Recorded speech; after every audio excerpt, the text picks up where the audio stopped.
Is productivity killing us? Not war, not famine, not climate collapse, though sure, those are massive. We've been tricked. We inherited this lie dressed up as a virtue.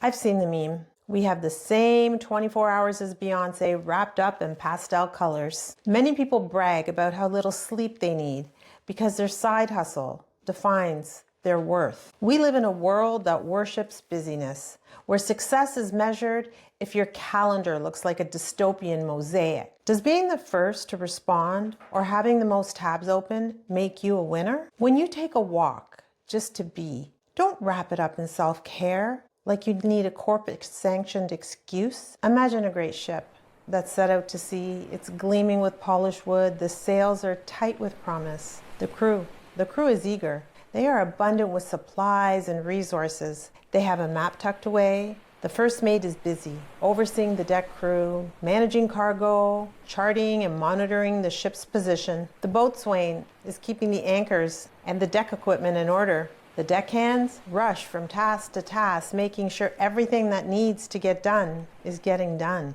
The ship is noisy. There is shouting, engines are roaring. There are constant demands, distractions, and countless opinions. The captain is most certainly on the ship, but in the ocean of duties, noise, and distractions, no one can hear the captain. Silence is more powerful than productivity. Because productivity without silence, that's just noise. And noise doesn't make you a leader. Noise makes you reactive. Busyness without purpose or intention does not breed success. Silence is where decisions are born, where strategy takes shape, where you finally hear your own thoughts instead of the world shouting. Silence is where real power lives. What would it be like if you could have a breakthrough in your business that could make a huge impact on your success? Silence is not weakness. Silence is not laziness. Silence is a leader's secret weapon. Einstein once said, "The monotony and solitude of a quiet life stimulates the creative mind." His breakthroughs didn't happen in the middle of chaos. They came in moments of solitude, often while walking quietly alone. What would it be like if you could have clarity with your team? Steve Jobs, one of the most influential innovators of our time, was famous for his walking meetings. But here's the part most people miss. He wasn't talking. He listened. He let silence shape the conversation before he spoke. What if you could have answers on how to navigate a current situation? Monks have practiced silence for centuries, not to escape the world, but to lead themselves within it. History's greatest thinkers, leaders, and creators have one thing in common. They made space for silence. So what is silence really? It's not the absence of sound. It's the intentional practice of stillness. Silence is a reset button.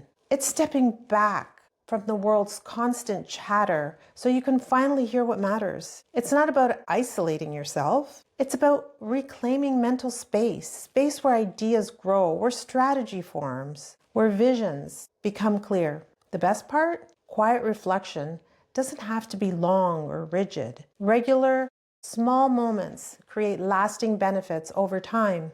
What are some forms of practicing silence? Practicing silence can be as simple as walking in nature. Forest breathing invites a series of experiences with sight, sounds, and senses lit up, shown to reduce stress and rejuvenate the mind. Or finding a peaceful spot to sit and regularly returning to a quiet place in nature. Over time, it invites stability, peace, and ongoing mindfulness. Journaling creates clarity. By putting thoughts, emotions, or challenges on paper, you make sense of what's confusing or overwhelming. Meditation is another form. By observing thoughts and emotions that arise, you begin to reclaim your inner wisdom, self-trust. It reveals mental patterns so you can understand and accept your experiences and choices. Meditation also breaks negative cycles by showing that thoughts aren't always truths. They're passing events in the mind. It creates distance, allows reframing, calms the nervous system, and anchors you in your true nature rather than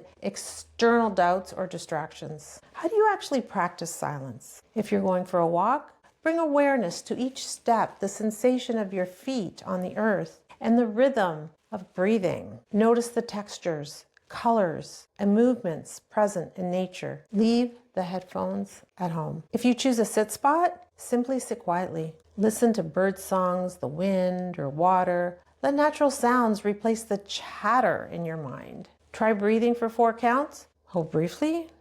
Exhale for 6. Even if you can't get outside, house plants, nature sounds, or even images of greenery can bring calming effects indoors. Journaling is another way. You might ask yourself, what did I do well today? This is important for us to recognize. What did I learn today? If I redo something, what would I change? What was a detail I noticed that made me happy? What am I grateful for?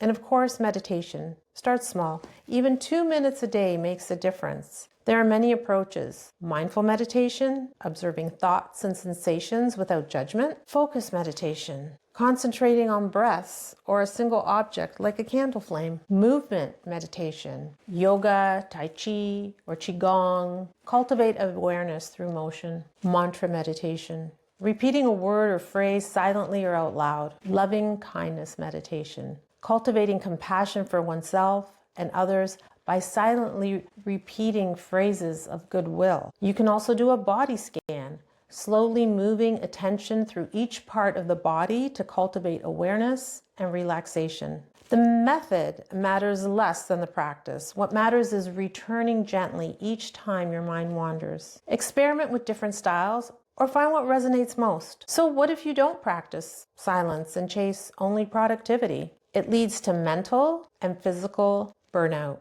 It strains relationships. It clouds decision, resulting in lower quality of work. It traps you in cycles of conflict, leaving you with fewer coping skills. You drown in notifications, opinions, and constant noise until motivation fades and goals feel out of reach. But with silence, you think sharper. You lead with authority. You make decisions from clarity, not chaos. The difference between noise and silence is the difference between reacting and leading. The ship's crew, the first mate, the boatswain, the deckhands, and even the navigator stared at the horizon in quiet dread. The north held strong winds. The south held calmer waters. But without the captain's voice, without the vision, clarity, and a steady hand, they were drifting. The ship was strong.